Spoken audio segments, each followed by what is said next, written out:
अस्सलाम वालेकुम रहमतुल्लाहि व बरकातुहू। पाकिस्तान के हमले में शहीद होने वाले बीएसएफ के जवान मोहम्मद इम्तियाज़ की लाश आज बिहार पहुंच गई। बिहार में पटना एयरपोर्ट पर जैसे इंडिगो की फ़्लाइट से उनकी लाश पहुंची, उनके बेटे, उनके भाई और दूसरे लोगों ने नम आँखों के साथ खराज अक़ीदत पेश किया। उनके बेटे ने कहा, मुझे अपने बाप की बहादुरी पर फ़ख्र है, मुझे गम भी है कि मेरे बाप की शहादत हो गई है, मैं यतीम हो गया हूँ। लेकिन इसी के साथ उनके बेटे मोहम्मद इमरान ने कहा, मुझे फ़ख्र भी है कि मेरे बाप की जो शहादत हुई है, जो मौत हुई है, वो पाकिस्तान के ख़िलाफ़ लड़ते हुई है, उन्होंने देश के लिए क़ुरबानी दी है। इसी के साथ मुख्तलिफ़ सियासी पार्टियों के नेता, बिहार स्टेट में जो ज़िम्मेदारान हैं, सरकार के जो मिनिस्टर हैं, वो सब पहुँचे और उन्होंने मोहम्मद इम्तियाज़ को खराज अक़ीदत पेश किया। लेकिन जो लोग खराज अक़ीदत पेश करने के लिए पहुँचे, उसमें बिहार के मौजूदा चीफ मिनिस्टर जनाब नीतीश कुमार साहब मौजूद नहीं थे और न ही बिहार के दो डिप्टी चीफ मिनिस्टर में से भी कोई मौजूद थे। बिहार में इस वक्त दो नायब वज़ीर आला हैं, एक है सम्राट कुमार चौधरी और दूसरे हैं विजय कुमार सिन्हा। इन दोनों में से कोई भी वहां नज़र नहीं आए और इस कमी को लोगों ने महसूस किया। सोशल मीडिया पर लोगों ने आकर के लिखा कि एक मरतबा फिर नीतीश कुमार ने मुसलमानों के साथ गद्दारी की है, देश के साथ गद्दारी की है। कैसे मौका पर जब पूरा देश पाकिस्तान के ख़िलाफ़ खड़ा है, अपनी सेना के साथ खड़ा है और शहीद होने वालों को श्रद्धांजलि दी जा रही है, उनकी कुर्बानी को याद किया जा रहा है, इस मौका पर ज़रूरी था नीतीश कुमार के यहाँ पर मौजूद रहना, उनका खराज अक़ीदत पेश करना, उनका शहीदों को सम्मान करना, सलाम करना, सैल्यूट करना। लेकिन नीतीश कुमार यहाँ पर क्यों नहीं दिखे? डिप्टी चीफ मिनिस्टर सम्राट चौधरी क्यों नहीं दिखे या विजय कुमार सिन्हा क्यों नहीं दिखे? अपोजिशन लीडर तेजस्वी यादव वहाँ पर नज़र आते हैं, वो वहाँ पर पहुँचते हैं और उन्होंने खराज अक़ीदत पेश किया। उसके अलावा बिहार सरकार में जो दूसरे मिनिस्टर्स हैं वो सब वहाँ पर पहुँचे। लेकिन ये तीन अहम लीडर्स जो बिहार सरकार के हैं, ये तीनों के तीनों गायब नजर आए। हालांकि इससे 20-25 घंटा पहले नीतीश कुमार ने एक ट्वीट जरूर किया था फेसबुक पर। उन्होंने लिखा था जिसमें कहा था कि बिहार के जवान मोहम्मद इम्तियाज की कश्मीर के आरएस पूरा सेक्टर में शहादत हो गई है। लाइन ऑफ कंट्रोल पर पाकिस्तान के हमले में उनकी शहादत को हम नमन करते हैं, सलाम करते हैं। वो बिहार के सारण ज़िला के नारायणपुर गांव के रहने वाले थे। उनकी फैमिली को मुकम्मल तौर पर फाइनेंशियल मदद दी जाएगी और उनको पूरी तरह से सम्मानित किया जाएगा और सरकारी एजाज़ के साथ सुपुर्द खा किया जाएगा। ये नीतीश कुमार ने अपने फेसबुक पर ज़रूर लिखा, लेकिन एयरपोर्ट पर नीतीश कुमार नहीं पहुंचे। 10 मई को लाइन ऑफ कंट्रोल पर आरएस पूरा सेक्टर में क्रॉस फायरिंग में पाकिस्तान की तरफ से होने वाले हमले में मोहम्मद इम्तियाज़ की शहादत हो जाती है और उनकी शहादत की खबर जैसे सोशल मीडिया पर आई, सब लोगों ने उनकी बहादुरी को, उनकी कुर्बानियों को सलाम किया। पिछले दिनों यानी कल ही इंडियन आर्मी ने प्रेस कॉन्फ्रेंस में इस बात का एतराफ़ भी किया कि पाकिस्तान के हमले में 5 जवानों की शहादत हो गई है। उसके अलावा इंडियन आर्मी ने यह भी कहा कि इंडिया की तरफ से जो पाकिस्तान पर हमला हुआ उसमें भी 40 से ज़्यादा पाकिस्तानी आर्मी की शहादत हुई है।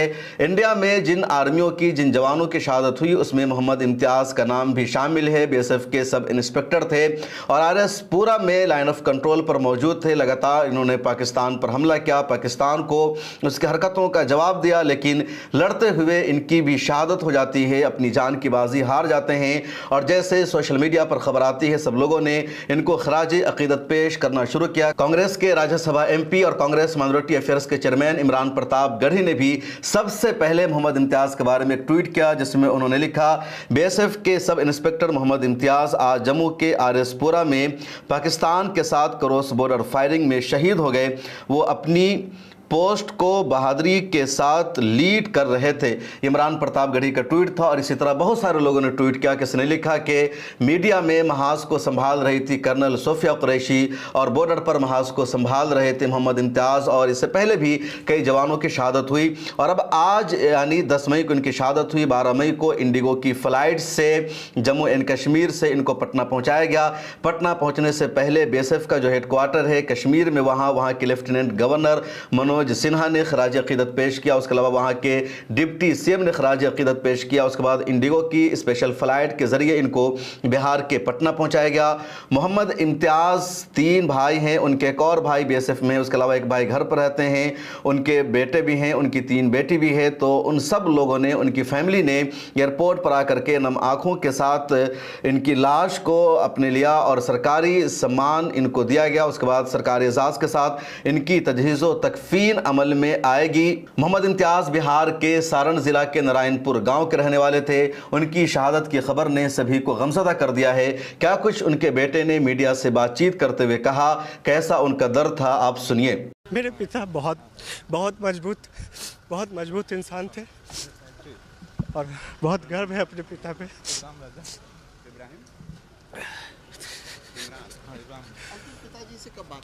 5:30 को मॉर्निंग में बात हुई, 10 तारीख को। उन्होंने बताया था कि क्या स्थिति है, कहाँ? जी हाँ, बिल्कुल। आतंकियों ने ड्रोन से हमला किया जिनमें उनका राइट पैर जो है डैमेज हो गया और उसी टाइम जो है बात लास्ट टाइम हुई थी। फिर उसके बाद से मुझे बात डर होता है कि आपने बिल्कुल जितने भी शहीद लोग हैं उन सब पे गर्व है। सिर्फ सरकार को मुंहतोड़ जवाब देना चाहिए।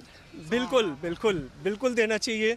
उनको ऐसे सबक सिखाना चाहिए कि किसी के बेटे से बाप ना छीना जाए, उसके सर से साया ना जाए बाप का, क्योंकि बाप इस दुनिया में बहुत बड़ा होता है। क्योंकि भैया तो आपने सुना मोहम्मद इम्तियाज़ के बेटे इमरान को। मोहम्मद इम्तियाज़ की फैमिली में उनकी वाइफ है जिनका नाम है शहनाज अजीमा। वो इन दिनों बीमार हैं और उनको ख़बर नहीं दी गई थी 10 मई को, जब मोहम्मद इम्तियाज़ की शहादत हो जाती है, कि कहीं उनकी बीमारी और बढ़ ना जाए। मोहम्मद इम्तियाज़ के 2 बेटे हैं। एक बेटे का नाम है मोहम्मद इमरान रज़ा जो इंजीनियर हैं, और दूसरे बेटे का नाम है इमाद रज़ा जो UPSC की तैयारी कर रहे हैं। उसके अलावा उनके पास बेटी भी है। एक बेटी का नाम है बेनज़ीर खातून, दूसरी बेटी का नाम है फरीदा खातून, और दोनों की शादी हो चुकी है। मोहम्मद इम्तियाज़ के भाई में शामिल हैं मोहम्मद मुस्तफ़ा जो BSF में मौजूद हैं, और उसके अलावा उनके एक और भाई है मोहम्मद असलम जो गांव में ही रहते हैं। तो ये मोहम्मद इम्तियाज़ की बेसिक डिटेल्स थी जिसका मैंने आपसे तज़किरा किया। पटना एयरपोर्ट पर उनकी लाश को पहुंचाई गई और अब बिहार सरकार ने ऐलान किया है कि 25 लाख रुपए की मदद दी जाएगी मोहम्मद इम्तियाज़ को। मोहम्मद इम्तियाज़ ने देश के लिए पाकिस्तान से लड़ते हुए अपनी जान को जान आफरी के सुपुर्द कर दिया।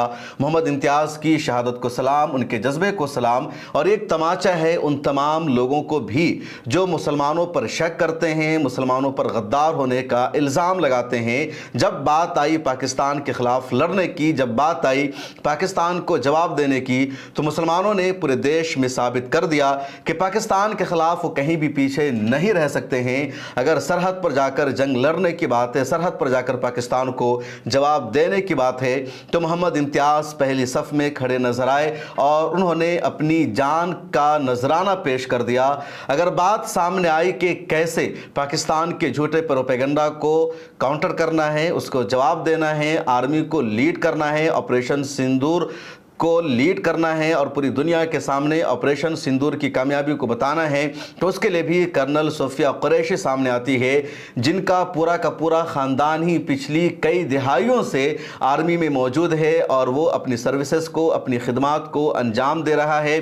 कर्नल सोफिया कुरैशी का एक बयान कल किसी अखबार में सामने आया था, दैनिक भास्कर में, कि उनकी दादी ने लक्ष्मीबाई के साथ मिलकर अंग्रेज़ों के दांत खट्टे किए थे।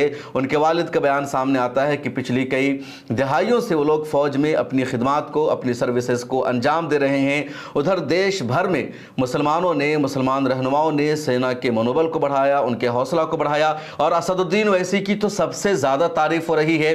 जितनी तारीफ़ बीजेपी की नहीं हो रही है, नरेंद्र मोदी की नहीं हो रही है, उससे ज़्यादा असदुद्दीन ओवैसी की तारीफ़ हो रही है।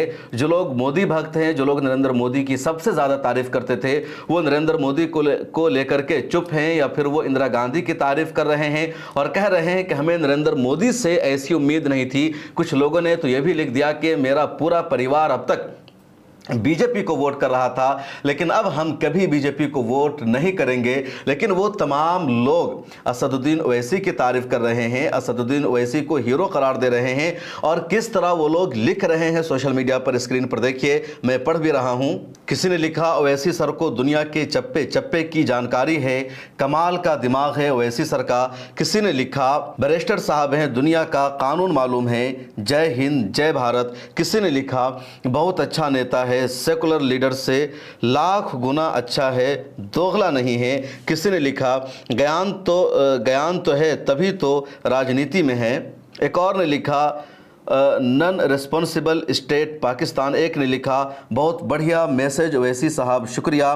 किसी ने लिखा, यस ओवैसी साहब, आपसे यही उम्मीद थी। वैसी साहब किसी मतलब लगातार लोग तारीफ कर रहे हैं। एक ने लिखा, वैसी की तारीफ है, कभी देश के खिलाफ बयानबाजी नहीं की, हमेशा देश के साथ रहा, घरेलू झगड़े एक तरफ। एक ने लिखा, लाओ तुम आजकल मेरा दिल जीत लेते हो। रमेश कुमार मिश्रा नाम के एक यूज़र ने लिखा, इनको भारत का विदेश सचिव बना देना चाहिए और उनमें बात रखने भेजना चाहिए। यकीन मानिए कोई भी देश जवाब नहीं दे सकता इनका। एक और ने लिखा, चिराग नाम है, सर आज आपके लिए दिल से रिस्पेक्ट है। तो इस तरह के लगातार कमेंट। नीरज नाम के एक यूजर ने लिखा, काश ये बंदा आज देश का गृह मंत्री होता तो शायद पाकिस्तान नहीं होता। प्रकाश सोनी ने लिखा, मौका था पीओके लेने का, लेकिन कहीं ना कहीं कमज़ोर हुई मोदी सरकार। आगे से भाजपा को मेरे परिवार का कोई सदस्य वोट नहीं करेगा, ये निकम्मों की पार्टी है। किसी ने लिखा, देश हित में सबसे अच्छा आपने ही बोला है, वाह भाई खूब। तो इस तरह के लगातार कमेंट आए असदुद्दीन ओवैसी की तारीफ में। जो मैं कह रहा था ये कि देश के मुसलमानों ने ज़रूरत पड़ने पर साबित कर दिया कि वो देश के हैं और वो देश से कभी गद्दारी नहीं कर सकते। और बात साफ है कि देश मुसलमानों का है। इस देश पर मुसलमानों ने बरसों हुकूमत की है। जब अंग्रेज़ों ने कब्ज़ा किया तो इस देश को आज़ाद भी मुसलमानों ने ही कराया, और जब भी इस देश पर आंच आएगी, इस देश को किसी तरह का कोई नुकसान पहुंचाने की कोशिश करेगा, तो यकीनी तौर पर भारत के मुसलमान सामने आकर के लड़ेंगे। हर महाज पर वो अपनी ताकत को दिखाएंगे, अपनी कामयाबी को दिखाएंगे और किसी को भारत को नुकसान पहुंचाने नहीं देंगे। पाकिस्तान जब बना था, मुल्क की तकसीम हुई थी, तो उसकी भी मुखालफत देश के मुसलमानों ने ही की थी, क्योंकि अंग्रेज़ों की साजिश थी देश को बांटना, क्योंकि उनका मकसद था मुसलमानों को कमज़ोर करना। तो यही वजह है कि जब भी ज़रूरत पड़ती है इस देश के मुसलमान सामने आकर के लड़ते हैं, और ज़रूरत नहीं है मुसलमानों को देशभक्ति दिखाने की। जब ज़रूरत पड़ती है खुद ब खुद मुसलमानों की जो देशभक्ति है वो सामने आ जाती है। इस वीडियो में इतना ही। शहीद मोहम्मद इम्तियाज़ के लिए अगर आप कोई एक जुमला लिख सकते हैं तो कमेंट सेक्शन में ज़रूर लिखिए, और इस वीडियो को ज़्यादा से ज़्यादा शेयर कीजिए। एक मरतबा फिर मेरी तरफ से शहीद मोहम्मद इम्तियाज़ को सलाम। अल्लाह ताला उनकी कब्र को नूर से मुनव्वर फरमाए।